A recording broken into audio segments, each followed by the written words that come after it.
Assalomu alaykum, hurmatli brifing ishtirokchilari.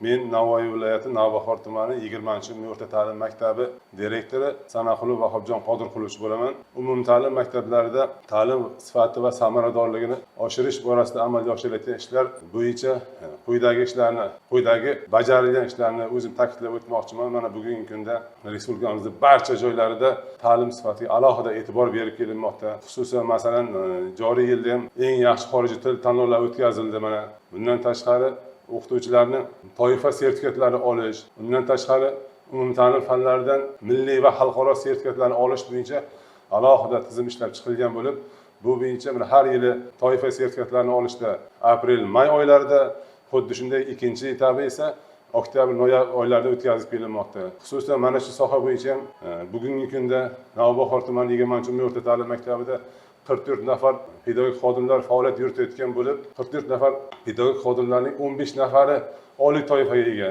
12 nafari birinchi toifaga ega, xuddi shunday 14 nafari ikkinchi toifa hamda 3 nafar bugungi kunda mutaxassis faoliyat yuritib kelmoqda. Albatta, mana shu joriy o'quv yilida ham bu bo'yicha aniq maqsadli ishlar amalga oshirilgan bo'lib, asosan 8 ta umumta'lim fanlari bo'yicha alohida tartib joriy qilingan bo'lib, bu tizim bo'yicha abituriyent shtablari tashkil qilindi. Xuddi shunday milliy va xalqaro sertifikatlar olish tizimi joriy qilindi. Bu bo'yicha o'tgan 2024-2025 o'quv yilida 20-umumiy o'rta ta'lim maktabining bitiruvchilari tomonidan 42 ta milliy va xalqaro sertifikatlar olindi.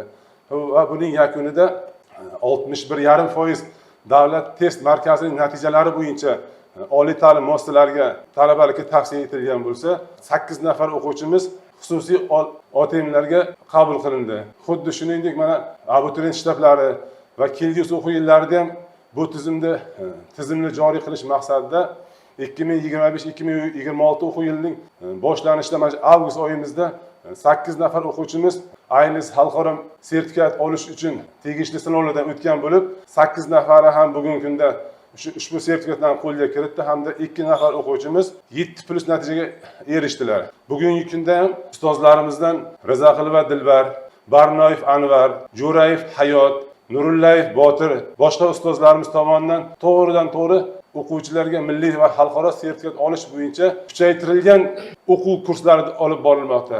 Tegishli tartibda mana shu o'quvchilar ustozlarimiz bilan umumiy o'rta ta'lim maktabi o'rtasida 3 tomonlama ijara shartnomasi tuzilgan bo'lib, bu bo'yicha maktabning maxsus hisob raqamiga har oyda 1,2 million ortiq mablag' tushirib borilmoqda.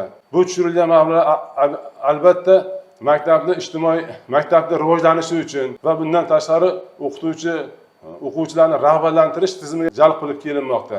Bugungi kunda o'quvchilarimizga, ustozlarga yaratilgan sharoitdan to'g'ri va oqilona foydalansak, albatta yurtboshimiz aytganday yuqori marraga erishamiz deb umid qilaman. E'tiborlaringiz uchun rahmat.